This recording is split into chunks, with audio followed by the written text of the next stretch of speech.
Sometimes the only family we have left walks on four legs.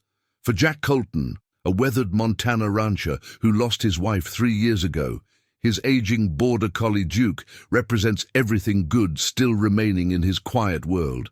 But when Jack discovers a mysterious lump growing on Duke's side, what starts as a simple veterinary concern becomes something far more extraordinary. The lump grows larger each day, defying explanation, until the moment it finally bursts open. What emerges challenges everything Jack thought he knew about the natural world. As he seeks help from unlikely sources, a reclusive former veterinarian and a native healer, Jack finds himself drawn into mysteries that run deeper than medicine or science. But what exactly came out of that lump?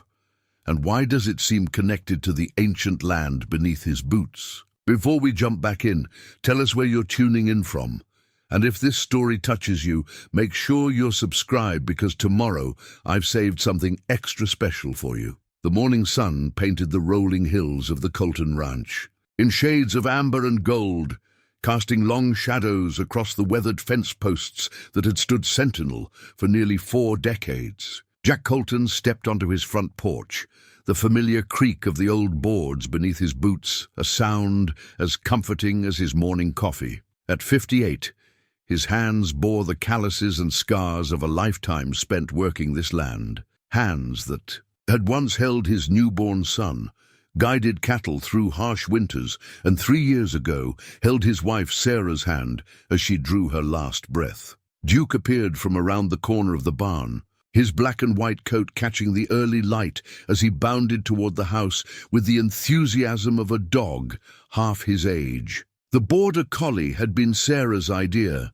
a birthday gift for their son Michael when he turned 12. That boy was now 32, living in Seattle with his own family, calling every Sunday but visiting maybe twice a year. Duke, however, had never left. "Morning, old friend," Jack murmured, reaching down to scratch behind the dog's ears. Duke pressed his head into Jack's palm, tail wagging with the simple joy that only dogs seem to possess. Together, they walked toward the barn where the day's work waited. The ranch had shrunk over the years. What once sprawled across 800 acres now comprised a more manageable 300. Jack had sold parcels when times got tough, when medical bills mounted, when the loneliness after Sarah's death made the vastness feel more like emptiness than freedom. But he'd kept the heart of it, the original homestead his grandfather had built, the barn where 3 generations of Coltons had worked, the pastures where the cattle still grazed under the endless Montana sky. Inside the barn, dust motes danced, in the slanted morning light streaming through gaps in the weathered siding. The smell of hay and leather mixed with the earthier scents of animals and honest work. Jack's grandfather's saddle still hung on its wooden peg, the leather darkened with age and use. He'd bought it in 1952 with his first cattle sale, and the old man had been so proud he'd written the date on the back of the cantle in fading pencil. June 15th, 1952, the start of something good. Jack pulled on his work gloves and began checking the feed bins. Duke settled into his usual spot near the door, alert but relaxed, watching the world with the patience of a creature who understood his place in it. This routine had sustained them both through the hardest years. The quiet companionship, the shared purpose, the rhythm of seasons and responsibilities that kept a man grounded when everything else seemed to shift like sand. The cattle were already moving toward the near pasture, sensing breakfast was coming. Jack loaded the feed into the truck bed, Duke jumping up beside him with practiced ease. They drove the familiar path along the fence line, Jack's eyes automatically scanning for breaks, loose wire, anything that needed attention. This land had taught him to notice details, to read the subtle signs that meant the difference between a good year and a hard one. "Remember when Michael used to ride with us?"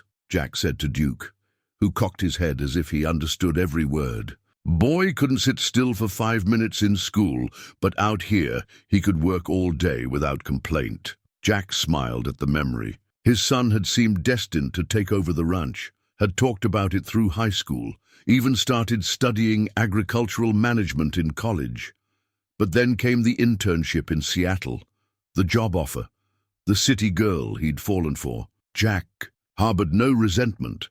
A man had to follow his own path, but sometimes he wondered what might have been different if Sarah had lived to see their grandchildren. They reached the feeding area, and Jack began distributing hay while Duke supervised. From the truck bed, the cattle gathered around with their usual mixture of eagerness and bovine dignity, steam rising from their nostrils in the cool morning air. These animals knew him, trusted him, depended on him.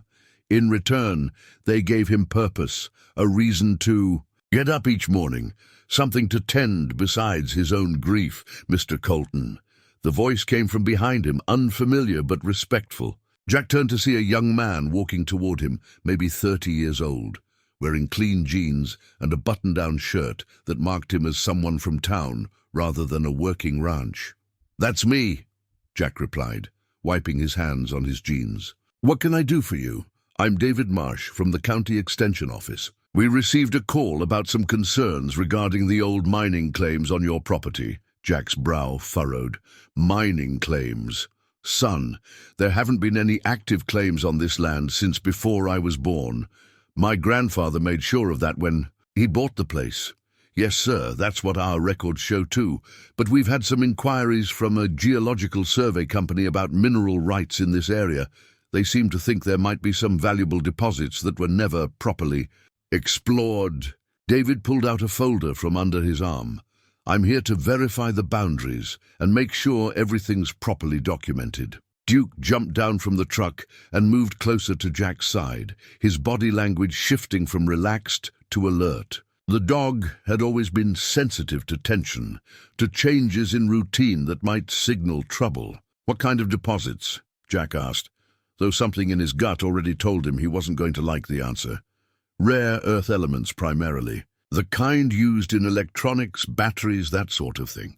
Apparently, there's been increased interest in domestic sources since supply chains got disrupted overseas." Jack nodded slowly, his mind racing through the implications. He'd seen what mining operations did to ranching communities. The noise, the dust, the heavy equipment tearing up roads that were never meant for that kind of traffic.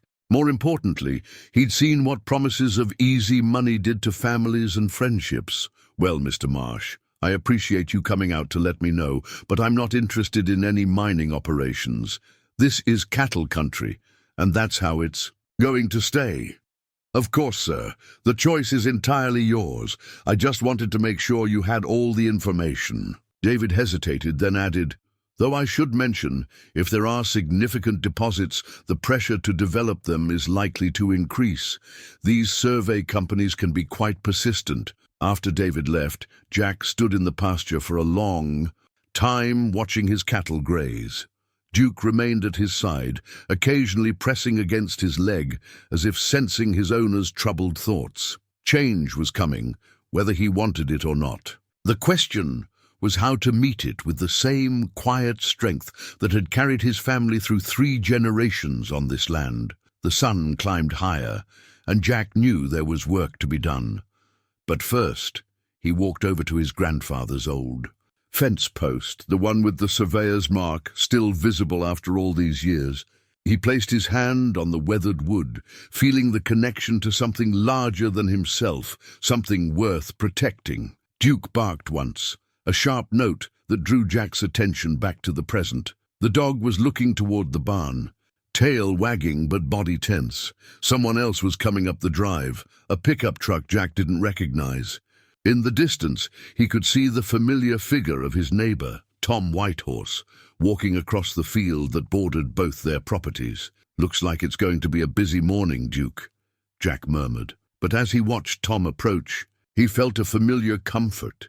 Some things in life could be counted on: the sunrise over the mountains, the loyalty of a good dog, and neighbors who looked out for each other when times got uncertain. 3 days after David Marsh's visit, Jack was mending fence in the south pasture when he first noticed Duke favoring his left side. The dog had been his usual eager self during their morning routine, but now, in the afternoon heat, he seemed to move with uncharacteristic caution. "Come here, boy," Jack called, setting down his wire cutters. Duke trotted over, tail wagging, but his gait slightly off. Jack knelt beside his companion and began running his hands along the dog's ribs, checking for thorns, cuts, or signs of strain. His fingers found something unexpected, a small, firm bump beneath the fur on Duke's left flank. The lump was about the size of a marble, warm to the touch and slightly mobile under the skin. Duke didn't flinch when Jack pressed gently around it, which was both reassuring and puzzling. In Jack's experience with ranch animals, anything that didn't cause pain was usually nothing to worry about. Probably just a fatty tumor, the kind older dogs developed as naturally as grey hair. "Just getting old like the rest of us, aren't you, Duke?" Jack murmured, scratching behind the dog's ears. But something nagged at him as they walked back toward the house. The lump had felt different somehow. Not quite like the soft, squishy lipomas he'd felt on other aging dogs. This one had a firmer consistency, almost crystalline. That evening, Jack called his son Michael in Seattle. It was their usual Sunday. Call moved to Wednesday because of Michael's work schedule. "Hey, Dad, how are things on the ranch?" "Oh, you know, same as always." "Had a visit from the county extension office earlier this week. Seems some mining company is sniffing around, asking about mineral rights." "Mining? On our land?" Michael's voice carried a note of surprise and concern. "I thought Grandpa made. Sure all that was settled years ago?" "He did, but apparently these rare earth elements are becoming valuable enough that companies are taking another look at old claims." Jack settled into his recliner. Duke curled up at his feet. "Don't worry, son. I told them I'm not interested." They talked for a while about Michael's job, his wife Jennifer's pregnancy, their second child, and the house they were thinking about buying in a better school district. Jack listened with the patient attention of a man who treasured these connections to his son's world, even as it grew further from his own. "Dad, you sound tired. Are you taking care of yourself out there?" "I'm fine, Michael, though I think Duke might be slowing down a bit. Found a little lump on his side today. Probably nothing, but I might take him to see Dr. Hansen next week." "That's good, Dad. Duke's not young anymore." Michael paused. "You know, if something happened to Duke, you might think about getting another dog, or maybe even consider moving closer to town. That ranch is a lot for one person to manage." After they hung up, Jack sat in the gathering darkness, thinking about his son's words. Move closer to town. The suggestion carried an undertone of worry that Jack understood but didn't share. This land wasn't just where he lived. It was who he was. Sarah was buried in the family cemetery on the hill overlooking the house. His parents rested there too, and his grandparents. You didn't just walk away from that kind of history. Duke stirred at his feet, and Jack reached down to pet him. His fingers found the lump again, and this time he could have sworn it felt slightly larger, but lumps didn't grow that fast, especially not benign ones. He was probably just imagining things, the way men his age sometimes did when faced with reminders of mortality. The next morning brought the first real autumn chill, frost sparkling on the grass like scattered diamonds. Duke seemed more subdued than usual during their morning routine, staying closer to Jack's side and moving with careful precision. When they reached the barn, Jack made a point of examining the lump in better light. It had definitely grown. What had been marble-sized yesterday was now closer to a ping-pong ball, and the texture had changed too. Instead of feeling uniformly firm, there were areas of different density within it, as if something was forming inside. Duke tolerated the examination patiently, though Jack noticed the dog's breathing was slightly labored. "Let's get you to Doc Hansen," Jack decided aloud. He'd known the veterinarian for over 20 years, a no-nonsense man who'd grown up on a ranch himself and understood that working animals were more than just pets. Dr. Hansen's office was in town, a converted house on Main Street that still looked more residential than clinical. The waiting room smelled of antiseptic and hay, with wooden chairs that creaked under the weight of worried pet owners. Jack had called ahead, and Hansen saw them right away. "Let's take a look at what we've got here," the veterinarian said, his weathered hands gentle but thorough as he examined Duke. After several minutes of palpation and observation, he straightened up, his expression thoughtful. "It's an unusual presentation, Jack. The growth rate is concerning.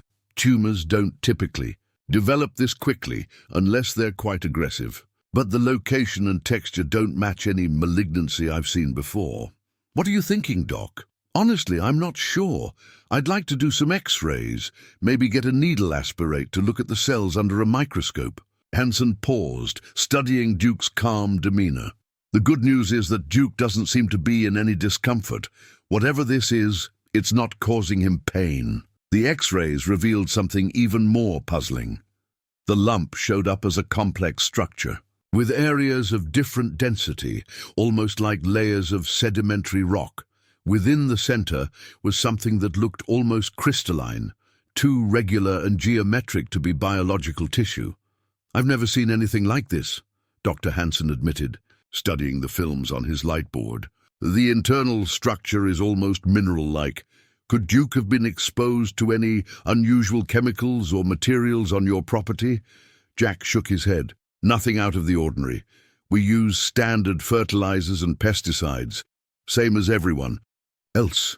Though he thought about David Marsh's visit, the mention of rare earth deposits. "There was some talk about mineral deposits on my land, but that wouldn't cause something like this, would it?" "I wouldn't think so, but at this point, I'm not ruling anything out." Hansen turned back to Duke, who had remained remarkably patient throughout the examination. "I'm going to send some blood work to the lab, see if there are any systemic changes. In the meantime, keep a close eye on him. If the lump changes significantly or if Duke shows any signs of distress, bring him back immediately."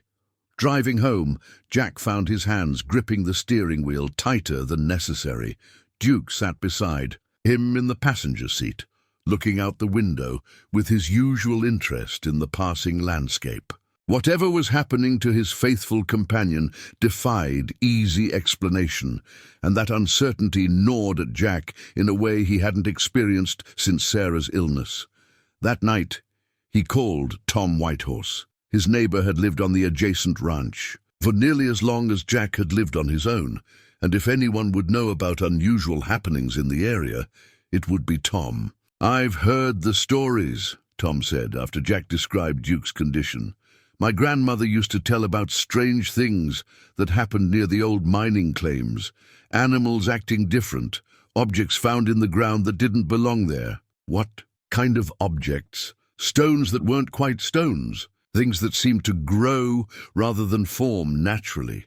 Tom's voice carried the weight of old knowledge. The tribal elders had names for phenomena that white science couldn't explain. Maybe it's time you talk to someone who remembers those stories. After hanging up, Jack walked out onto his porch. The night sky stretched endlessly above, stars sharp and bright in the thin mountain air. Duke joined him, moving more slowly than usual but still eager for companionship.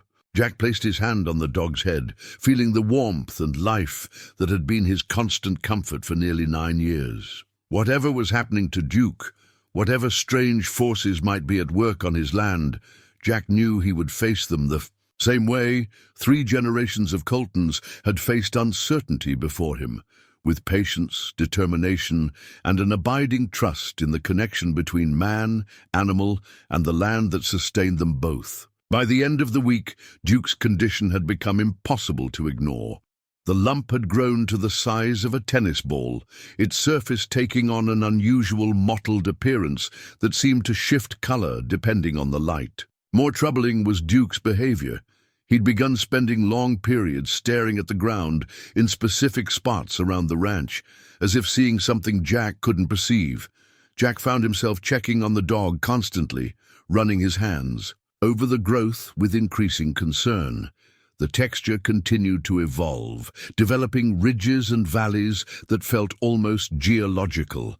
Dr. Hansen had called with the blood work results, which showed elevated mineral levels that made no medical sense. "I've consulted with colleagues at the veterinary school," Hansen had said over the phone. "Nobody's seen anything remotely similar. The mineral concentrations in Duke's blood suggest he's been ingesting significant amounts of rare earth elements. But there's no obvious source." That conversation led Jack to examine his property with new eyes.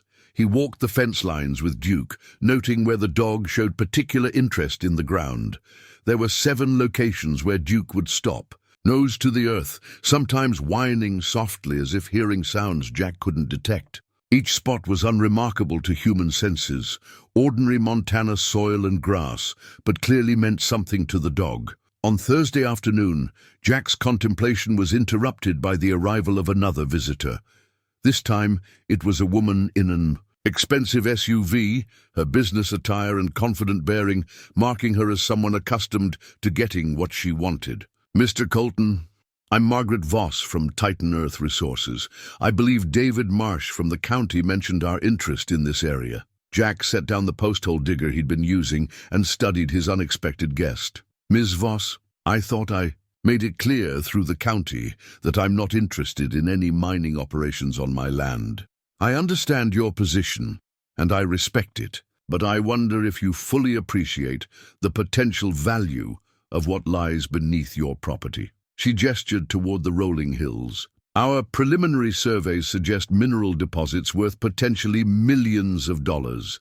Think about what that could mean for your family's future." Duke, who had been resting in the shade of Jack's truck, suddenly stood and began growling low in his throat.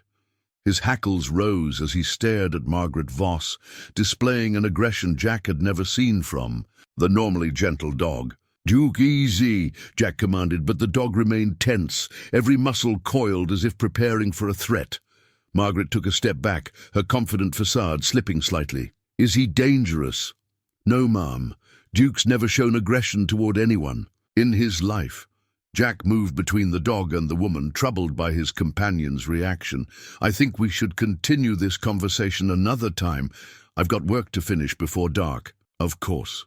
But, Mr. Colton, I hope you'll consider our proposal seriously. Companies like ours have ways of obtaining mineral rights even when landowners are initially reluctant. It would be much better for everyone if we could reach an amicable agreement." After she left, Jack knelt beside Duke, who was still trembling with barely contained energy. The dog's breathing was rapid, and the lump on his side seemed to pulse. With an inner rhythm, Jack could feel through his fingertips. That evening, Tom Whitehorse arrived as promised, accompanied by an elderly woman Jack didn't recognize. She was perhaps 70, with silver-streaked black hair braided down her back and eyes that seemed to hold depths of knowledge accumulated over decades. "Jack, this is my aunt, Eleanor Crow Feather. She's a traditional healer, and she knows the old stories about this land better than anyone living." Eleanor approached Duke slowly, speaking in what Jack assumed was Blackfoot. The dog, who had been agitated since Margaret Voss's visit, immediately calmed. He allowed the elderly woman to examine the lump with her weathered hands, her touch gentle but thorough. "This is not sickness," she said finally, her English accented but clear. "This is awakening." "Awakening to what?" Jack asked. Eleanor straightened, her gaze moving from Duke to the surrounding landscape. "My grandmother told stories of the time before the white miners came, when the earth spirits still moved freely through this valley. The old ones spoke of guardians, beings that emerged when the land was threatened." "You're saying Duke is turning into some kind of guardian spirit?" Jack's tone was respectful but skeptical. Not Duke himself, but something within him, something called forth by the danger approaching this place. Eleanor gestured toward the hills. "The mining company woman who was here, she carries the scent of deep earth disturbance. Duke senses what she represents." Tom nodded gravely. "Aunt Eleanor has been having dreams about this area for weeks. Animals changing, the earth remembering old purposes."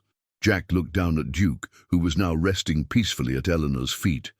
If this is some kind of natural phenomenon, why hasn't Dr. Hansen or his colleagues heard of it? Because Western. Science looks only at what it can measure and categorize, Eleanor replied.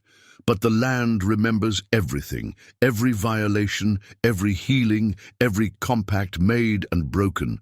What grows within your companion is the Earth's way of protecting itself. Over the next hour, Eleanor shared stories passed down through generations of her people. Tales of animals that transformed during times of great need, of crystalline growths that appeared when sacred places were threatened, of the delicate balance between the visible and invisible worlds that most people had forgotten existed. "What do I need to do?" Jack asked finally. "Be patient, be watchful, and when the time comes, trust what Duke shows you." Eleanor placed a small leather pouch in Jack's hand. "Burn this sage when the growth opens. The smoke will help you see clearly." After Tom and Eleanor left, Jack sat on his porch with Duke beside him, the leather pouch warm in his palm. The rational part of his mind rejected what he'd heard. Ancient spirits, earth guardians, mystical transformations. But the part of him that had worked this land for decades, that had learned to read weather patterns and animal behavior with intuitive accuracy, recognized a truth that transcended scientific explanation. The night was unusually quiet, as if the normal sounds of crickets and nightbirds had been muted. Duke lifted his head occasionally, ears pricked toward sounds only he could hear. The lump on his side had taken on an almost luminescent quality in the moonlight, its surface patterns resembling mineral formations Jack had seen in geology books. Inside, the house. Jack tried calling Michael but got voicemail. His son's world of board meetings and school districts seemed impossibly distant from the mystery unfolding on the ranch. How could he explain that his dog was undergoing some kind of supernatural transformation, that mining companies and tribal elders were warning of ancient forces stirring to life? Instead, he left a simple message. "Just checking in, son. Duke's a condition is developing in some unexpected ways. I'll keep you posted."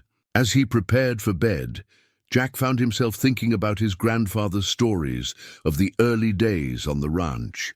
The old man had always maintained that the land chose its caretakers as much as they chose it. Perhaps what was happening to Duke was simply the latest chapter in a relationship between his family and this place that went deeper than ownership papers or fence lines could ever define. The phone call started 2 days after Margaret Voss's visit. First came a lawyer from Billings, speaking in careful legal language about mineral rights and eminent domain possibilities. Then a land appraiser who wanted to schedule a routine assessment of the property's value. Each caller was polite, but persistent, making it clear that Titan Earth Resources wasn't accustomed to taking no for an answer. Jack handled each conversation with the patience he'd learned from decades of dealing with cattle buyers and government inspectors, but the pressure was wearing on him. More troubling was Duke's deteriorating condition. The dog still ate and drank normally, but he'd stopped his usual patrol circuits around the ranch, instead spending most of his time lying in the exact spot where Eleanor Crow Feather had first examined him. Dr. Hansen made a house call on Saturday morning, something he rarely did except for emergencies. His examination of Duke revealed that the lump had developed what appeared to be faceted surfaces, like a crystal formation. The dog's temperature was elevated, but his vital signs remained surprisingly strong. "Jack, I have to be honest with you. This is beyond my expertise or equipment. I've been in touch with the Veterinary Research Hospital at Colorado State, and they're interested in seeing Duke if you're willing to make the trip." Jack looked down at his faithful companion, who seemed more alert when the veterinarian was present, as if understanding the gravity of the situation. What would they want to do to him? Extensive imaging, tissue samples, blood chemistry panels. They'd want to study how this growth is forming and why it's not affecting Duke's overall health. Hansen paused. "But I should warn you, once word gets out about this case, it's likely to attract significant attention. medical journals, research papers, possibly media interest. The thought of Duke becoming a laboratory curiosity made Jack's stomach tighten. What if we just let it run its course?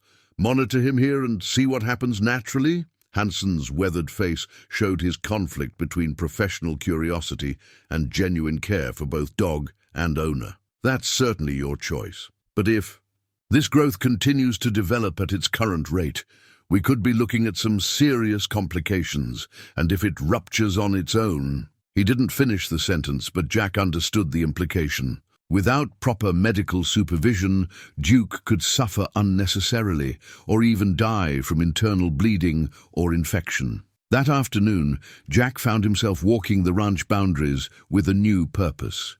He carried his grandfather's old surveying maps, comparing the hand-drawn property lines with the locations where Duke had shown unusual interest in the ground.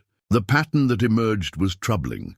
Each of the 7 spots Duke had identified lay along what appeared to be a geological formation that ran roughly northeast to southwest across the property. At the 5th location, near an old stock pond, his grandfather had dug in the 1960s. Jack noticed something that made him kneel for a closer look. The soil here had an unusual grey-green tint, and when he scraped away the surface grass, he found small crystals embedded in the earth. They were translucent and geometrically perfect, unlike any natural formation he'd seen before. Duke appeared beside him, moving more slowly than usual, but still eager to investigate. The moment the dog's nose touched one of the crystals, his whole body went rigid. The lump on his side began to pulse with visible rhythm, and Jack could swear he heard a low humming sound coming from within it. "Easy, boy," Jack murmured, gently pulling Duke away from the crystals. "Let's head back to the house." But as they walked home, Jack pocketed several of the strange formations. That evening, he placed them on his kitchen table and studied them. Under a magnifying glass, the crystals seemed to contain internal structures, patterns of light and shadow that reminded him of circuit boards or neural networks. The phone rang just as he was putting the crystals away. This time it was Michael, and his voice carried an urgency Jack hadn't heard before. "Dad, I got a strange call at work today. Someone claiming to be from a mining company, asking questions about our family property. They seemed to know an awful lot about our situation." "What kind of questions?" "Whether you had power of attorney for medical decisions, whether I was involved in property management decisions, that sort of thing." It felt like they were probing for leverage. Michael's voice tightened with concern. "Dad, these people aren't just interested in buying mineral rights.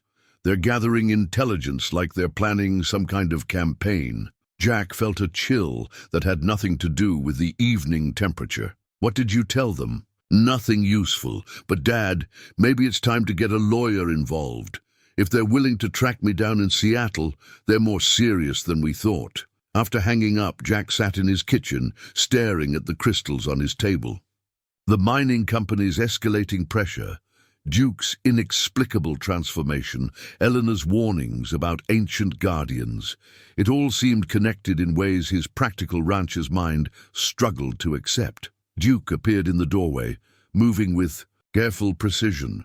The lump on his side had grown even larger, now roughly the size of a softball, and its crystalline facets caught the kitchen light in patterns that seemed almost hypnotic. But what struck Jack most was the intelligence in the dog's eyes, a depth of awareness that seemed beyond normal canine consciousness. "You understand all this better than I do, don't you, boy?" Jack said softly. Duke approached the table and fixed his gaze on the crystals. The humming sound returned, louder now, and Jack realized it was coming from both the formations on the table and the growth on Duke's side. They were resonating with each other like tuning forks, finding the same frequency. Suddenly the crystals on the table began to glow with a soft blue-green light. Duke's lump pulsed in perfect synchronization, and for a moment Jack felt as if he was seeing the ranch from a completely different perspective. Not as a collection of pastures and buildings, but as a living system of energy and connection. that extended deep into the earth. The vision lasted only seconds, but it left Jack with an unshakable conviction.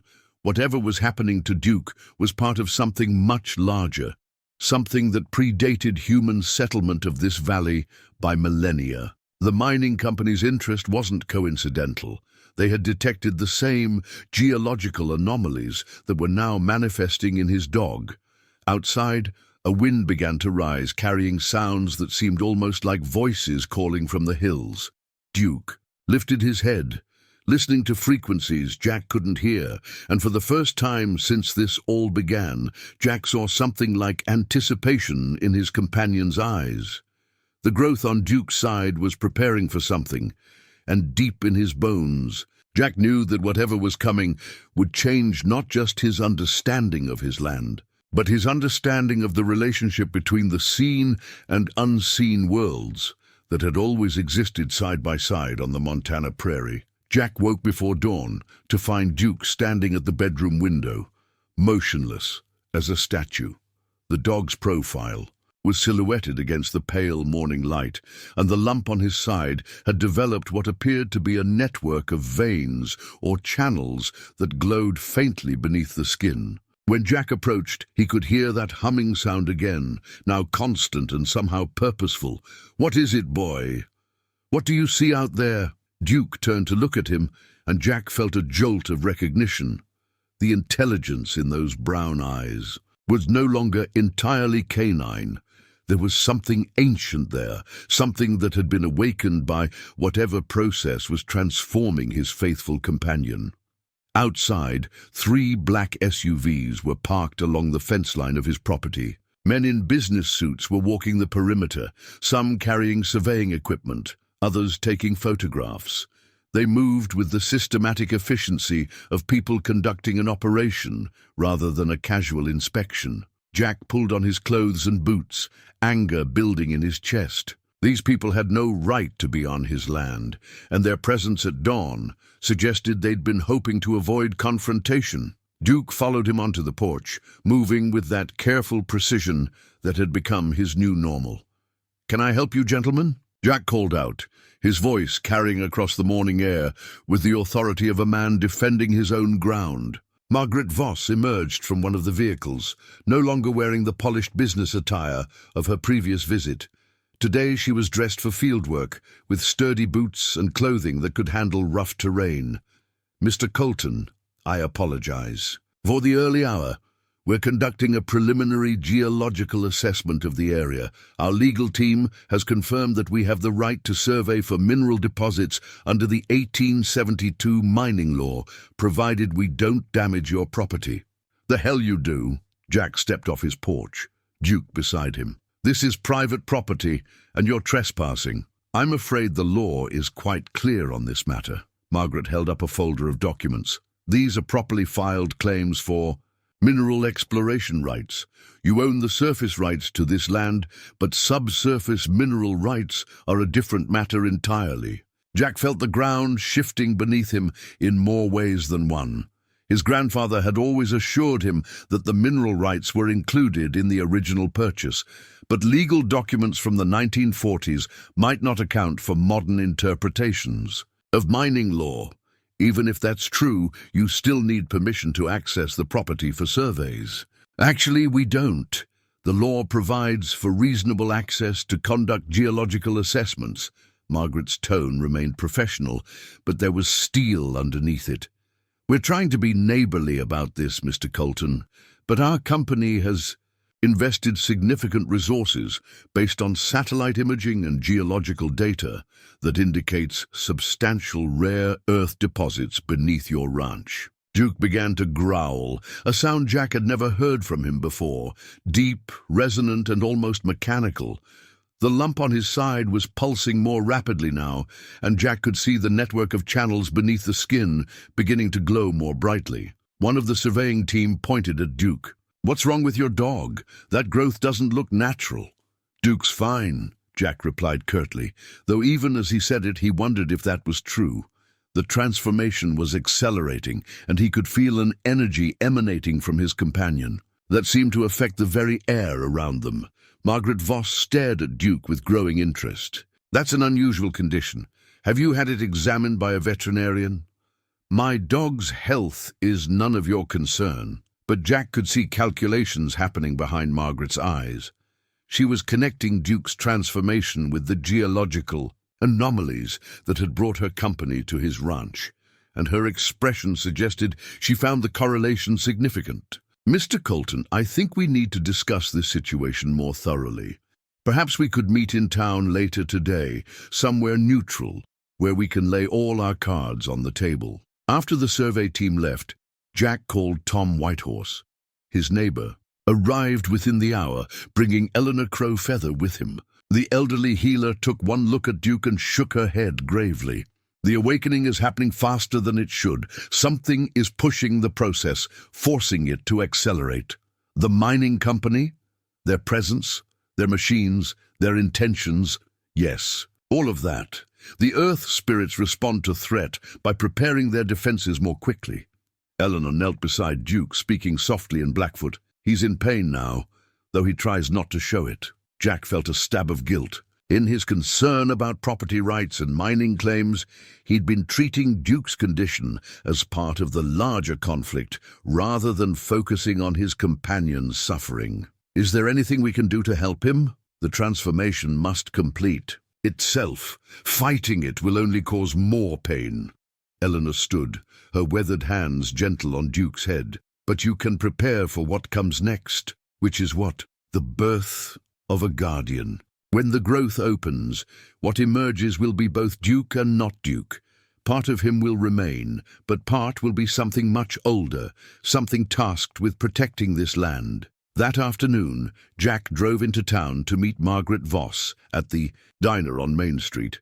She was already seated in a corner booth when he arrived, a spread of geological surveys and legal documents on the table between them. "Thank you for coming," she said, as he slid into the opposite seat. "I want to be straight with you about what we're dealing with here." She pushed a satellite image across the table. "This shows electromagnetic anomalies beneath your property that match signatures we've found at significant rare earth deposits in other locations. But what's unusual is the pattern. It's too regular, too structured to be entirely natural." Jack studied the image. The anomalies formed a network that corresponded almost exactly to the locations where Duke had shown interest in the ground. "What are you suggesting?" "I'm suggesting that whatever is beneath your ranch may be unlike anything we've encountered before. Our initial surveys indicate formations that seem almost engineered rather than geological." Margaret leaned forward. "Mr. Colton, your dog's condition, it's connected to these formations, isn't it?" Jack met her gaze without answering, but his silence was confirmation enough. "I've seen your dog twice now, and each time that growth has become more pronounced, more geometrically complex. I think your pet is reacting to the same energies that are showing up on our instruments. What do you want from me?" "Partnership. Full access to study both the geological formations and your dog's condition. In return, you'd receive a percentage of any minerals extracted, plus funding for proper veterinary care and scientific study of what's happening to your companion." Jack pushed back from the table. "My dog isn't a research subject, and my land isn't a mining operation. Find somewhere else to dig."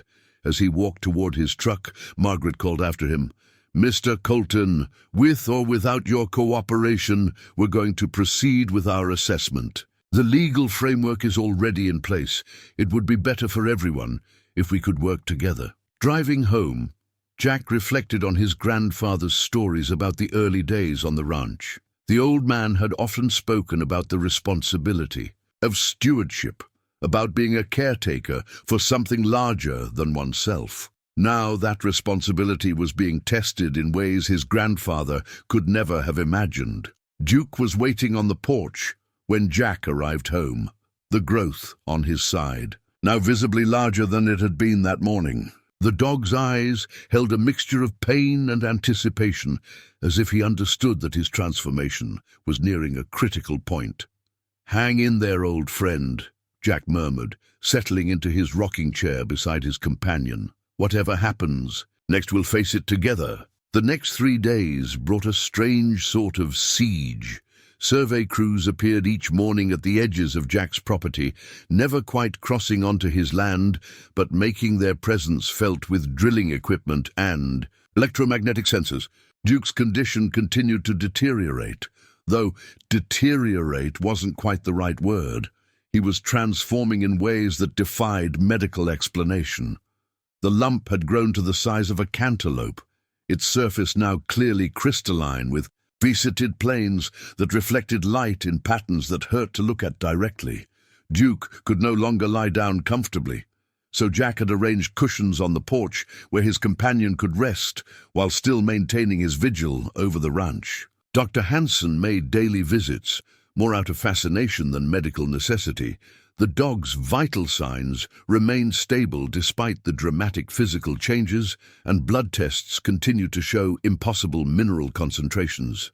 Jack, I've been a veterinarian for 35 years, and I've never seen tissue behave like this, Hansen said on Wednesday evening, carefully examining the growth surface. It's not tumor tissue, it's not infection, it's not any pathological process I can identify. If I didn't know better, I'd say Duke is growing a geode. Eleanor Crowfeather had taken to spending her afternoons on Jack's porch, sometimes speaking to Duke in Blackfoot, sometimes simply sitting in companionable silence. She'd brought sage and sweetgrass, burning small bundles that seemed to ease the dog's discomfort. The birthing time is close now, she told Jack on Thursday morning. Tonight, maybe tomorrow. The earth spirits are gathering their strength. What should I expect? Trust what you see even if your mind cannot accept it. And remember, what emerges will still love you, even if it also serves purposes beyond human understanding. That afternoon brought an unexpected visitor. A black sedan pulled into Jack's driveway, and a man in his 60s emerged. Tall, silver-haired, wearing the kind of expensive suit that suggested serious money and serious power.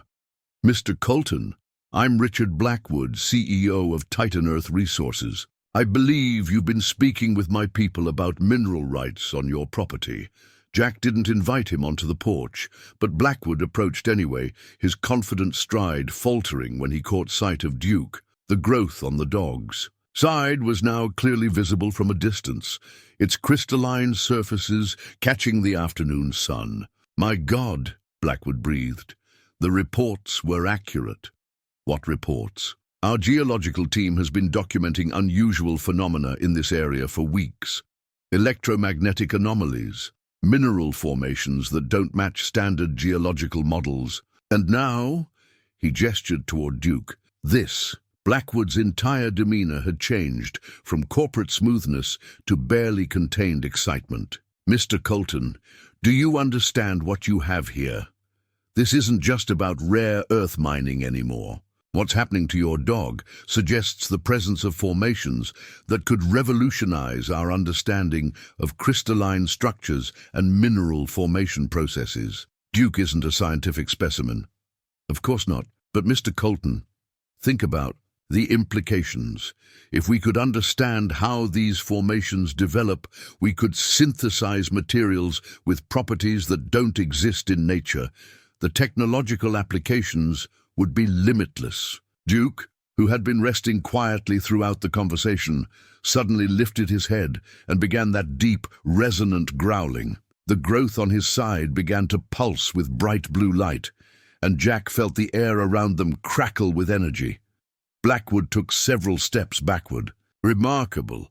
The structure is responding to my presence, isn't it? It's some form of bioelectric defense mechanism. I think you should leave, Jack said quietly.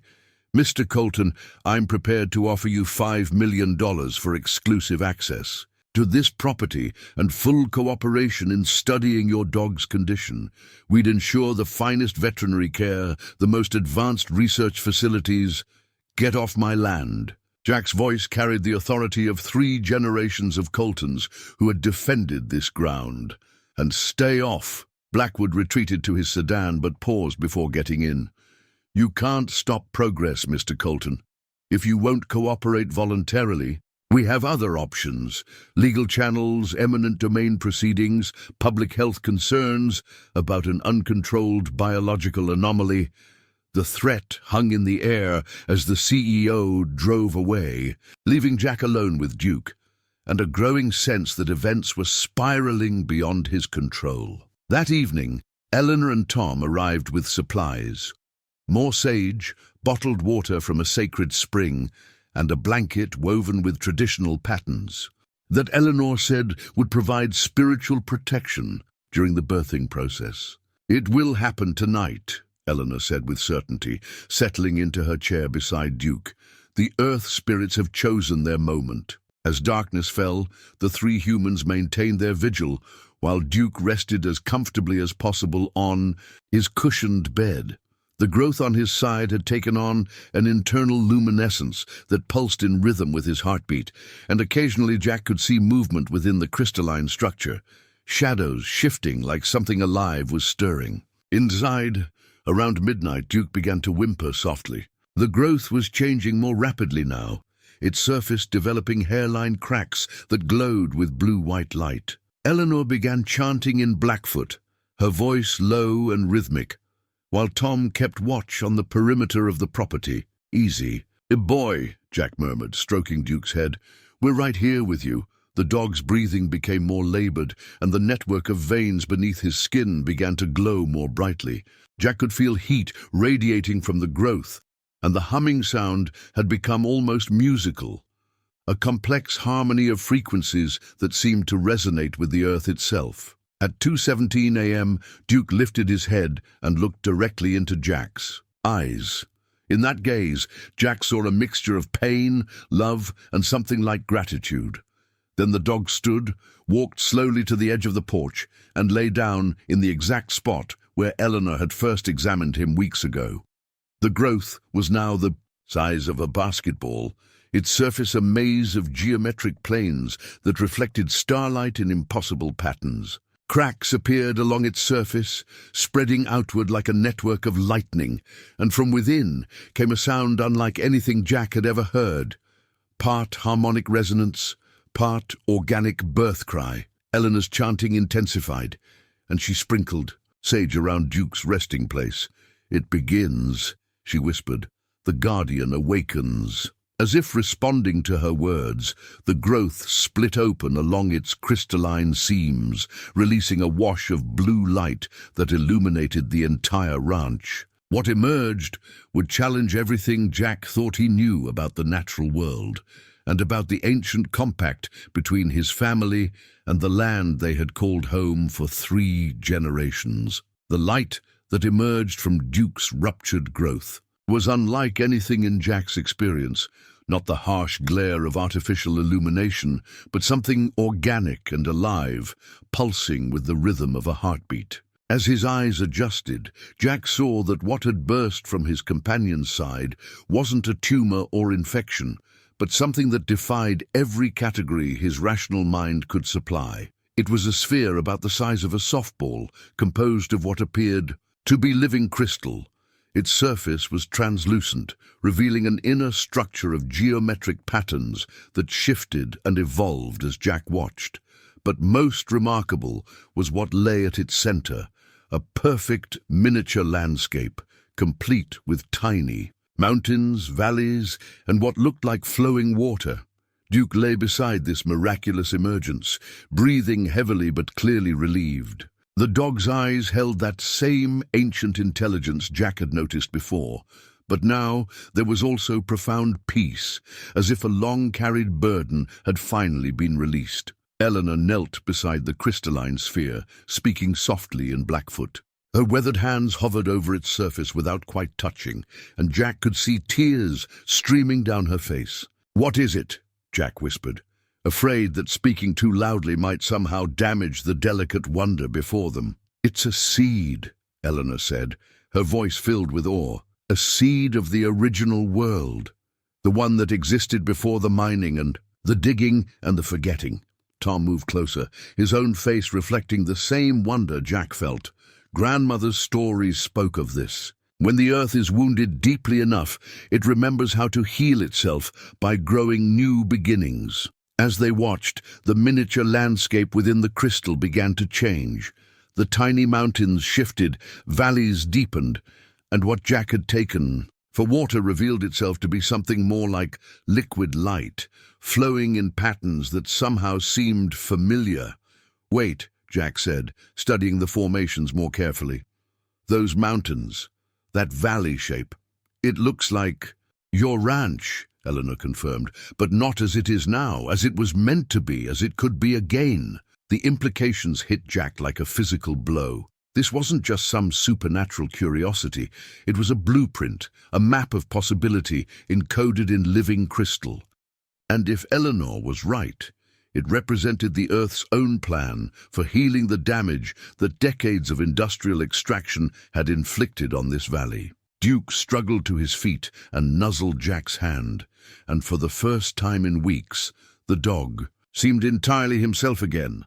The growth was gone, leaving only healthy skin where the crystalline formation had emerged. But the intelligence in Duke's eyes remained, as if the birthing process had awakened something in him that would never sleep again. "How long has this been growing inside him?" Jack asked. "Since before you found the first lump," Eleanor replied. "The Earth spirits recognized the threat approaching this land and began preparing their response. Duke was chosen as the vessel, because of his deep connection to you and to this place." "Chosen by what?" Eleanor gestured toward the hills surrounding them. "By the same forces that guided your grandfather to buy this particular piece of land, that kept your family here through drought and recession and loss. This ranch sits on what our people call a heart place, a point where the Earth's spiritual energy comes closest to the surface." Jack thought about his grandfather's stories, the old man's inexplicable certainty that this land was special, worth fighting for no matter what difficulties arose. He'd always attributed that conviction to simple stubbornness and pride, but perhaps it had been something deeper. "The mining company," Jack said, understanding beginning to dawn. "They're not just here for rare earth elements, are they? Their instruments detect the energy patterns that emanate from places like this," Tom explained. "They interpret them as mineral deposits because that's the only framework their science provides. But what they're really sensing is the Earth's own life force, concentrated in these heart places." Eleanor nodded gravely. "And if they succeed in extracting what they think they've found, they'll destroy not just the mineral formations, but the spiritual infrastructure that maintains the balance between the seen and unseen worlds." The crystalline sphere pulsed brighter for a moment, and Jack could swear he heard something like music emanating from within it, a complex harmony that seemed to incorporate the sounds of wind through grass, running water, and the deep, slow breathing of the Earth itself. "So what do we do with it?" Jack asked. "We plant it," Eleanor said simply, "but not yet. First it must mature, must gather strength from contact with those who will protect and nurture what grows from it." Over the next hour, they moved the crystal into Jack's house, placing it on the kitchen table where the artificial formations Jack had found in his soil still lay. The moment the two types of crystal came into contact, both began to resonate with renewed energy. The formations from the ground seemed to reach toward the sphere like plants growing toward light, while the sphere itself pulsed with increasing complexity. "They're connected," Jack observed. "The stuff I found in the soil, it's all part of the same system, isn't it?" "The Earth has been preparing for a long time," Eleanor confirmed. "Growing the infrastructure needed to support what will emerge from the seed." As dawn approached, Duke settled onto his favorite spot on the porch, looking more content than he had in weeks. The ordeal of carrying and birthing the crystalline seed had aged him. His muzzle was grayer, his movements more deliberate, but there was also a dignity about him now, the bearing of a creature who had participated in something sacred. Jack joined his companion on the porch, both of them watching the sun rise over the hills. In the early morning light, Jack could see survey crews already setting up their equipment along his property lines, unaware that everything they thought they understood about this land had changed overnight. "They'll be back," Jack said quietly. "Blackwood and his people, they won't give up easily." Eleanor, who had been preparing to leave, paused in gathering her supplies. "Let them come. They can dig all they want in places where there is only rock and dirt. But here, in this hard place, they will find that the earth has its own plans." After Eleanor and Tom left, Jack sat alone with Duke and the crystal, trying to process everything that had happened. His practical rancher's mind still struggled with the supernatural elements of the situation, but his heart, the part of him that had always felt a deep connection to this land, recognized the truth of what he'd witnessed. The crystal sphere sat on his kitchen table, its internal landscape shifting and evolving as he watched. Occasionally, he could see tiny figures moving through the miniature valleys, not quite human, not quite animal, but clearly alive and purposeful. They seemed to be building something, constructing structures that grew from the landscape itself, rather than being imposed upon it.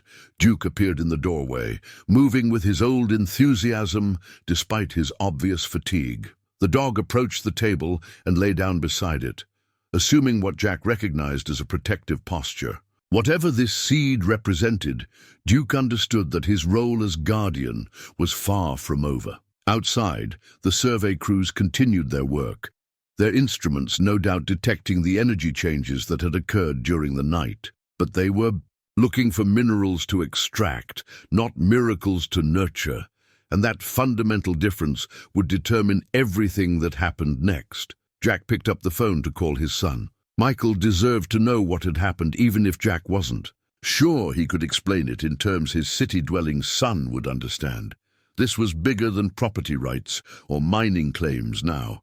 This was about the future of the land itself, and the ancient compact between the Colton family and the forces that had chosen them as guardians of something precious beyond measure. Michael arrived from Seattle on Friday evening, his rental car, pulling into the ranch driveway, just as Jack was finishing his evening chores.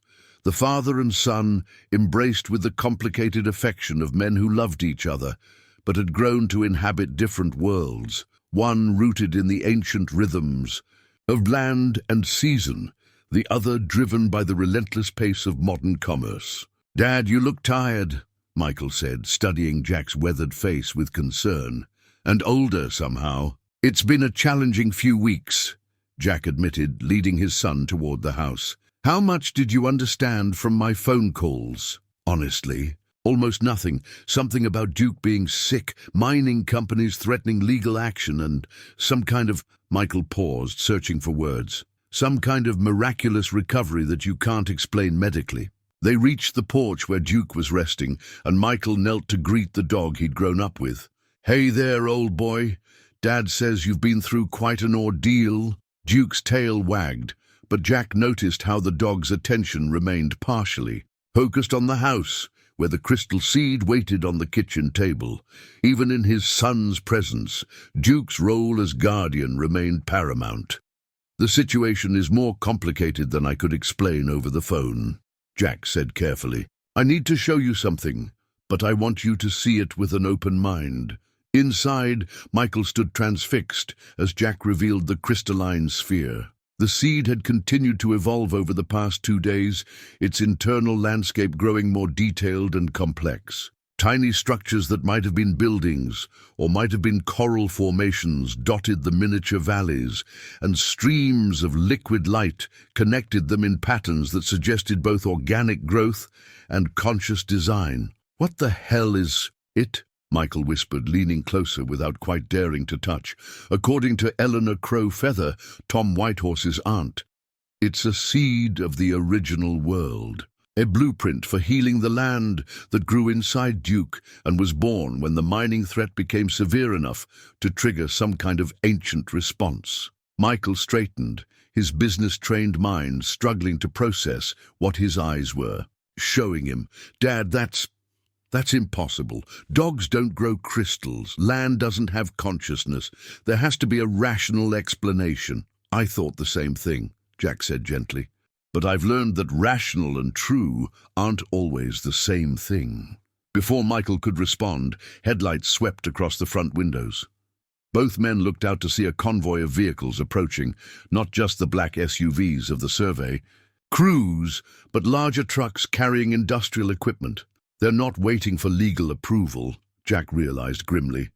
Blackwood's moving forward regardless of my objections. Father and son watched as the convoy parked along the property line, and men began unloading drilling equipment by the glow of portable floodlights. The message was clear.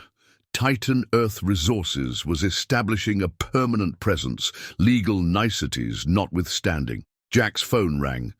Margaret Voss's voice was crisp and professional when he answered. Mr. Colton, I'm calling to inform you that we've received emergency permits to begin mineral assessment drilling on your property. A federal judge in Billings ruled that the potential national security implications of rare earth deposits override individual property rights in this case. That's impossible. I never received notification of any court proceedings. The proceedings were expedited due to the strategic nature of the minerals involved. You'll receive the paperwork by courier tomorrow morning, but we're authorized to begin operations immediately. Jack felt the walls of his carefully ordered world closing in. What if I refuse to allow access? Then you'll be in contempt of a federal court order, subject to arrest and seizure of the property. Mr. Colton, we tried to do this cooperatively. Now we're operating under judicial mandate. After hanging up, Jack found his son staring at the crystal seed with new intensity. Dad, I may not understand what this thing is, but I know what it represents. If that mining company is moving this aggressively, they've detected something extraordinary on our land, something worth breaking the normal rules to obtain. Which means we need to document everything, get legal representation, and prepare for a fight that's going to attract national attention. Michael pulled out his phone. I'm calling my firm's litigation department. If the federal government is involved, this has implications beyond just our property. While Michael made his calls, Jack walked outside to where Duke remained on guard duty. The dog looked up at him with eyes that held both affection and ancient wisdom, and Jack felt the weight of responsibility settling on his shoulders like a familiar coat. We're in for it now, boy, he murmured, scratching behind Duke's ears. Whatever that seed represents, they want it badly enough to steamroll every legal protection we thought we had. Tom Whitehorse arrived within the hour, followed by Eleanor and several other members of the tribal community whom Jack had never met. They moved with quiet purpose, carrying sage bundles, drums, and other items that suggested they were preparing for something more than a simple visit. The Earth Spirits spoke to us in dreams, Eleanor explained, as they gathered on Jack's porch. They showed us what would happen if the mining machines reached the heart place beneath your land. What did you see? Darkness spreading like poison through the underground waters. The connection between spiritual worlds severing. Places of power all across this region dying as the network that sustains them is broken. One of the other tribal members, a man perhaps 40 years old with intricate tattoos covering his arms, stepped forward. I'm Robert Crow Dog, Eleanor's nephew. I'm also a lawyer specializing in indigenous rights and environmental law. We may have legal options your son's firm hasn't considered. Michael emerged from the house, having finished his calls. My partners are sending a team from Denver tomorrow morning. They think we can challenge the emergency permits on procedural grounds. Buy time for a proper legal response. Time may be what we need most, Robert agreed. Traditional law recognizes protections for sacred sites that federal courts sometimes overlook initially, but are bound to acknowledge eventually. As the two lawyers compared strategies, Jack found himself drawn back to the crystal seed. Its internal landscape seemed more active tonight, the tiny figures moving with increased urgency, as if responding to the threat gathering outside. The structures within the miniature world were growing taller, more complex, and streams of light were connecting them in patterns that reminded Jack of neural networks or electronic circuits. Eleanor approached and stood beside him, studying the seed with professional interest. It's maturing faster because of the danger, she said. "The greater the threat, the more quickly the earth spirits prepare their response. What happens when it's fully mature? It must be planted in the exact center of the heart place, the point where the spiritual energy is strongest. From there, it will grow into a new kind of relationship between the human and more than human worlds. And if the mining company gets there first?" Eleanor's expression grew grave. "Then the seed will become dormant, waiting for another chance that might not come for generations. The earth is patient, but this may be the last opportunity for healing in our lifetime." Outside, the industrial noise increased as more equipment arrived. Floodlights now illuminated a staging area where drilling rigs were being assembled with remarkable efficiency. Jack could see men in hard hats and safety vests working through the night, driven by orders that clearly brooked no delay. Duke rose from his resting place and approached the window, his body tense with alertness. The dog began that deep, resonant growling Jack had learned to associate with supernatural threats, and the house itself seemed to vibrate in response. "They're not just preparing to drill," Eleanor said, her voice tight with concern. "Their machines are already affecting the energy patterns beneath the ground. If they continue at this pace, they could reach the heart place before we're ready. To plant the seed." Michael rejoined the group, his face grim. "My firm's preliminary research suggests the emergency permits were issued based on classified national security assessments. Challenging them is going to be extremely difficult, and it could take weeks or months." "We don't have weeks," Eleanor replied.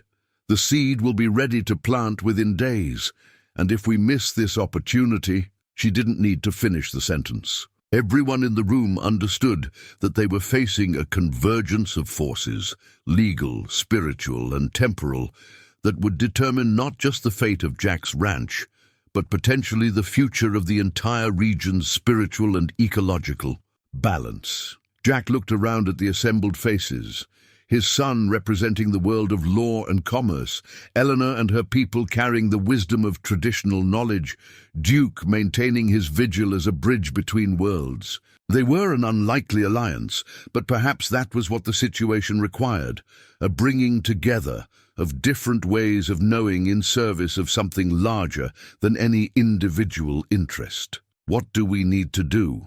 Jack asked simply.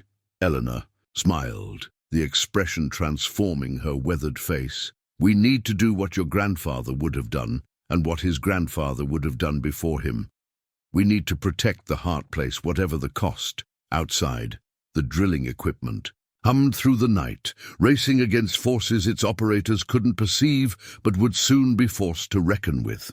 The final confrontation was approaching, and Jack Colton found himself at the center of a conflict that would test everything he believed about the relationship between human ambition and the ancient wisdom of the land. Jack woke at dawn to the sound of diesel engines and hydraulic machinery. Through his bedroom window, he could see that the mining operation had expanded overnight. A dozen drill rigs now dotted the perimeter of his property, their lights creating an artificial dayscape. Against the natural twilight of early morning, Duke was already at the window, his body rigid with tension. The dog's growling had become constant now, a low harmonic that seemed to resonate through the house's wooden frame. On the kitchen table, the crystal seed pulsed with urgent light, its internal landscape showing signs of distress. Tiny streams, running red miniature mountains cracking along geometric fault lines. Eleanor emerged from the guest room where she'd spent the night, her weathered face drawn with exhaustion and concern. "The seed is ready," she announced without preamble. "The earth spirits are telling us we can't wait any longer." Michael stumbled into the kitchen, his city dweller's sleep disrupted by the industrial cacophony outside. "The lawyers aren't here yet," he said, checking his phone. "Denver flight was delayed. They won't arrive until this afternoon." "Legal solutions won't matter if we're too late," Eleanor replied, carefully lifting the crystal seed from the table. It felt warm in her hands, alive with purpose. "The heart place is approximately 2 miles north of here, at the highest point on your property. We need to reach it before the drilling machines disrupt the energy patterns that allow the planting. To succeed, Jack studied the activity visible through his windows. The mining crews had established a perimeter around his ranch that would make any movement toward the northern hills difficult to accomplish unseen. "They'll stop us," he said grimly. "Blackwood didn't establish this operation just to extract minerals. He suspects what we're dealing with, and he's not going to let us interfere." "Then we don't ask permission," Tom Whitehorse said from the doorway. He'd arrived before dawn with Robert Crow Dog and 3 other tribal members, all carrying hiking packs and expressions of quiet determination. "There are old paths through these hills that predate survey maps, ways of moving that white maps don't show." Eleanor nodded approvingly. "The ancestors walked this land for thousands of years without roads or machines. The paths they used are still there for those who know how to find them." Duke moved to Eleanor's side, his attention fixed on the crystal seed she carried. When she knelt to bring it to his level, the dog touched his nose gently to its surface. The seed flared with brilliant light, and for a moment the entire kitchen seemed to hum with harmonious energy. "He remembers," Eleanor said softly. "The connection between them isn't broken, it's transformed." Outside, a new sound joined the mechanical symphony. Helicopters approaching from the south. Through the front window, Jack could see 2 aircraft, bearing the Titan Earth Resources logo, circling the ranch like mechanical vultures. Michael pointed at one of the helicopters. "That's not survey equipment. Those are security contractors.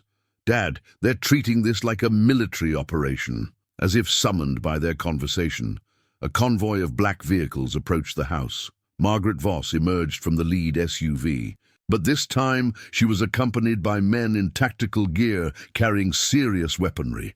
The message was unmistakable. Cooperation was no longer optional. "Mr. Colton," Voss called through a bullhorn, "by order of federal court, you are required to vacate these premises for your own safety while mineral extraction operations proceed. You have 30 minutes to gather essential belongings." Eleanor stood, the crystal seed cradled protectively in her arms. "The time for talking is finished," she said quietly. "Now we act according to the old agreements, the original treaties, between your family and the land itself." Jack felt something shift inside him, a clarity that cut through weeks of confusion and uncertainty. His grandfather's stories weren't just family folklore.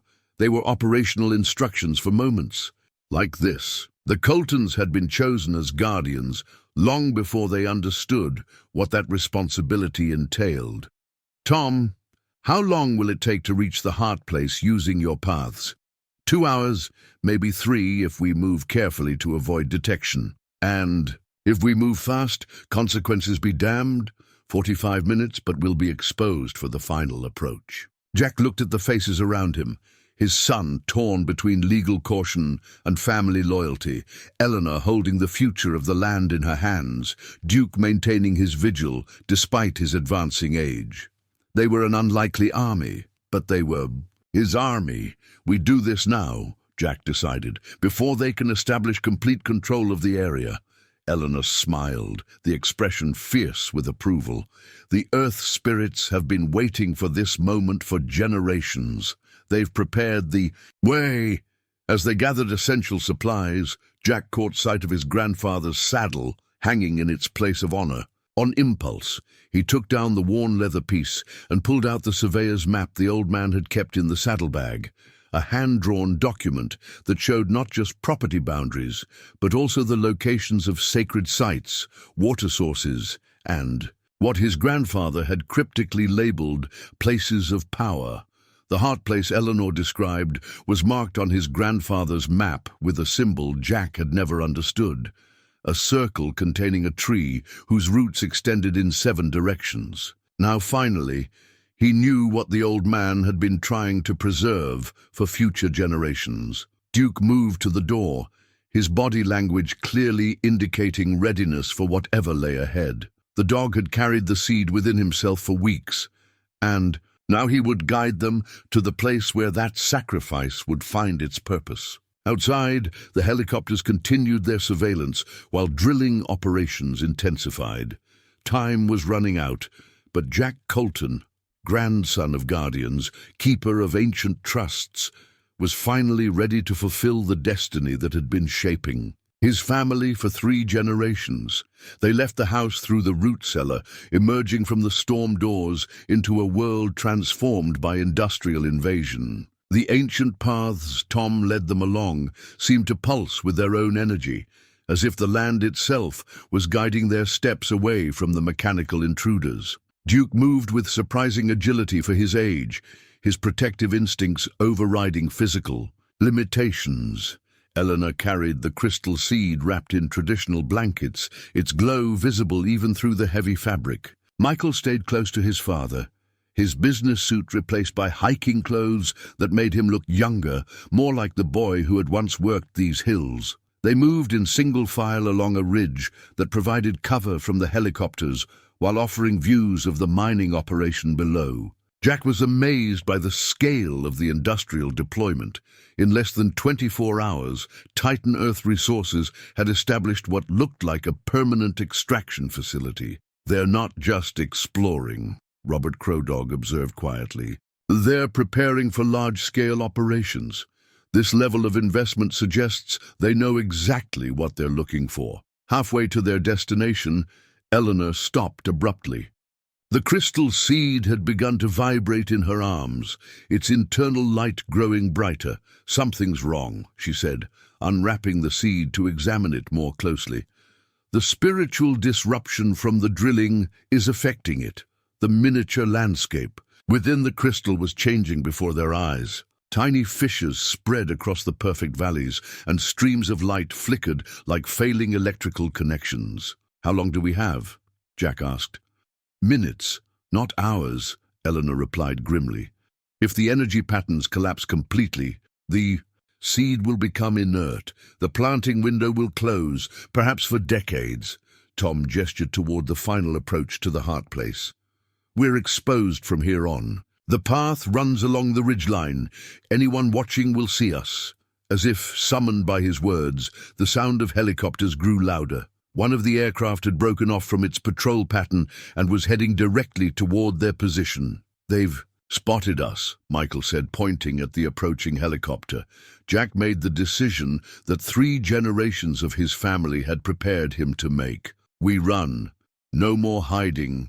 No more careful approaches. We get to that heart place, whatever it takes." They broke from cover and began sprinting along the exposed ridge path. Behind them, the helicopter's loudspeaker crackled to life. "Federal agents, stop immediately and surrender the object you're carrying." Eleanor ran with the determination of a woman a third her age. The crystal seed clutched to her chest like a newborn child. Duke bounded ahead, his ancient joints forgotten in the urgency of the moment, leading them toward a destination he seemed to sense through means beyond ordinary canine perception. The heart place revealed itself gradually.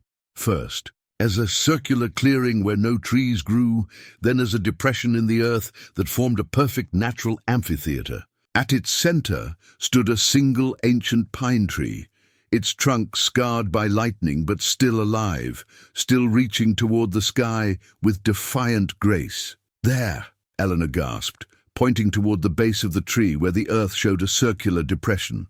"Exactly the size of the crystal seed. The earth has prepared itself." The helicopter circled overhead, its downdraft whipping dust and debris across the sacred space. Through the aircraft's open door, Jack could see Margaret Voss speaking urgently into a radio. Duke reached the tree first, immediately beginning to dig at the prepared depression with his front paws. The earth came away easily, as if the soil had been loosened by forces beyond physical explanation. Eleanor knelt beside the hole Duke had opened and gently placed the crystal seed within it. The moment it touched the earth, the entire clearing erupted with light. The seed's internal landscape suddenly expanded, its miniature geography becoming somehow more real than the physical world around them. The ancient pine tree began to glow from within, its bark becoming translucent to reveal a network of energy. channels that connected it to underground formations extending in all directions. Through the earth, Jack could feel the pulse of a vast network awakening, connections spanning continents, linking sacred sites and places of power in a web of consciousness older than human civilization. The helicopter pilot fought to maintain control as electromagnetic interference from the awakening heart place disrupted his instruments. Below, the mining operations' drilling equipment began to malfunction, their electronic systems overloaded by energy patterns they weren't designed to process. Margaret Voss's voice came through the helicopter's loudspeaker, but now it carried desperation rather than authority. "Mr. Colton, you don't understand what you're unleashing. These energy patterns could destabilize technological infrastructure across the entire region." Jack stood beside the glowing tree, one hand resting on Duke's head, the other touching the warm bark that hummed with newly awakened life. "Maybe it's time our infrastructure learned to work with the earth instead of against it." The crystal seed, now fully integrated with the heart place, sent pulses of healing energy racing through underground channels. In the distance, Jack could see the mining operations' lights flickering and failing as their equipment encountered forces that couldn't be measured by conventional instruments. But more importantly, he could feel the land itself beginning to remember what it had been, what it could be again. The network of sacred sites was reactivating, connecting places of power that had been isolated and weakened by decades of industrial extraction. Duke looked up at him with eyes that held both dog and guardian, both faithful companion and ancient protector. The transformation was complete, but the relationship remained unchanged, built on loyalty, trust, and the deep understanding that some bonds transcend the boundaries between species, between worlds. As the first tendrils of new growth emerged from the earth around the planted seed, Jack Colton understood that his role as guardian had only just begun. 6 months later, Jack stood on his front porch with his morning coffee, watching Duke patrol the pastures with the unhurried confidence of a creature who had fulfilled his deepest purpose. The dog moved differently now, still the same faithful companion, but carrying himself with a dignity that spoke of ancient responsibilities, undertaken and honored. The ranch looked much the same as it always had, but Jack's eyes could now perceive layers of reality that had been invisible to him before. The network of energy that connected the heart place to sacred sites across the region was visible as subtle patterns of light that moved just beneath the surface of ordinary perception. The land hummed with a vitality that hadn't been present since his grandfather's time, maybe longer. Michael emerged from the house, adjusting his tie as he prepared for another day of legal meetings. His son had extended his stay far beyond the original emergency, drawn into the complex aftermath of what media outlets had dubbed the Montana phenomenon. "The EPA inspector will be here this afternoon," Michael reported, settling into the chair beside his father, along with representatives from the Geological Survey and something called the Institute for Consciousness Studies. Jack nodded, unsurprised. The planting of the crystal seed had triggered a cascade of changes that neither he nor Eleanor had fully anticipated. The mining equipment failures had been just the beginning. Across a 100-mile radius, electronic devices began exhibiting enhanced efficiency, almost as if they were drawing power from previously unknown sources. Solar panels and wind turbines in the region started producing energy outputs that exceeded their theoretical maximums. More remarkably, the network of underground energy channels had begun to affect the ecosystem itself. Plants grew faster and stronger. Soil that had been depleted by decades of industrial farming showed renewed fertility, and water sources that had been contaminated began to purify themselves through processes that conventional science couldn't explain. "Any word from Titan Earth Resources?" Jack asked. "Radio silence for the past month. My contacts in Denver say they've quietly withdrawn all their mineral claims in this area."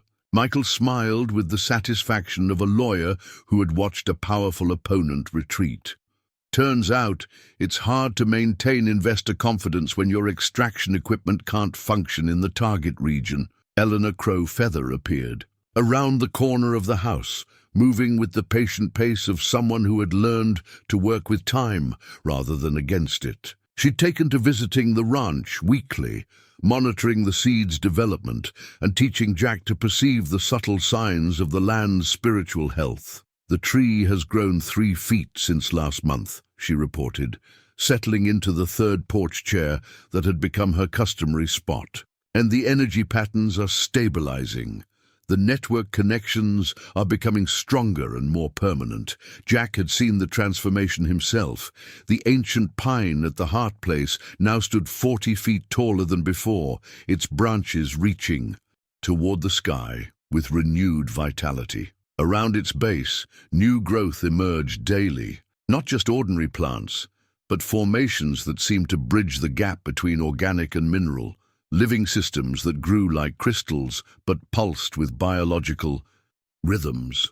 "Tom wants to bring a delegation from the tribal council next week," Eleanor continued. "They're discussing formal designation of this area as a protected sacred site." "What would that mean legally?" Michael asked, his professional instincts still engaged. Combined with the EPA's environmental protections and the Energy Research Zone designation, it would create multiple layers of legal protection against future mining attempts, Eleanor explained. "But more importantly, it would acknowledge what this place has always been, a heart place where the boundaries between worlds are thin." Duke trotted up to the porch, tail wagging as he greeted Eleanor with obvious affection. The dog had developed an unusual relationship with the elderly healer, as if recognizing a kindred spirit who understood the weight of guardianship. "How is he adjusting?" Eleanor asked, running her hands along Duke's sides where the crystal growth had once been. "Better than I expected," Jack admitted. "Sometimes I catch him staring at the northern hills like he's listening to voices I can't hear. But he's still Duke, still wants his morning walks, still steals food from my plate when he thinks I'm not looking." Eleanor laughed, a sound that seemed to harmonize with the subtle music that now emanated from the land itself. "The ancient spirits don't change the heart, they only awaken what was always there.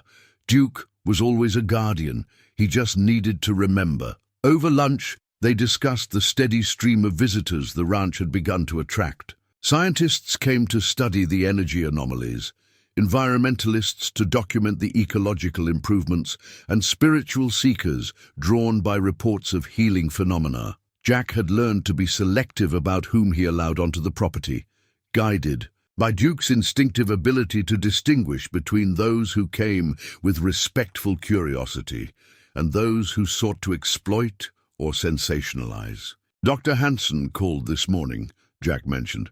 "He's bringing a team from the Veterinary College next week. They want to study Duke's blood chemistry, see if they can understand how his system processed the crystal formation." "Will you allow it?" Eleanor asked. Jack considered the question, watching Duke chase a butterfly with the enthusiasm of a puppy. "If it helps them understand the relationship between living systems and mineral formations, maybe. But Duke's not going to any laboratory. Any research happens here on his terms." As the day wound toward evening, Michael prepared to return to Seattle, his extended leave finally at an end. Father and son stood together in the gathering dusk, their relationship somehow both unchanged and fundamentally transformed by the events they'd shared. "You could come with me," Michael offered quietly. "The ranch is stable now. The legal protections are in place. You could see your grandchildren more often, take a break from all this responsibility." Jack smiled, understanding his son's concern, but knowing his answer without needing to consider it. "This is where I belong, son, where our family has always belonged. The guardianship isn't a burden, it's a privilege." Duke appeared beside them, as if summoned by the conversation about belonging and purpose. The dog leaned against Jack's leg, warm and solid and reassuringly present. Besides, Jack added, scratching behind Duke's ears, I've got help with the job now. The land has ways of taking care of those who take care of it. As Michael's rental car disappeared down the drive, Jack and Duke walked out to check on the cattle. The evening light painted the hills in shades of gold and amber, just as it had for countless generations before human settlement and would for countless generations after. But now Jack could see the light differently, could perceive the living network of energy that connected every blade of grass to the ancient pine at the heart place, every stream to the underground channels that pulsed with the earth's slow heartbeat. The crystal seed had grown into something magnificent, not just a tree, but a nexus of healing that would continue to strengthen and expand for decades to come. Sometimes the only family we have left walks on four legs, Jack reflected, watching Duke investigate the familiar sense of home ground.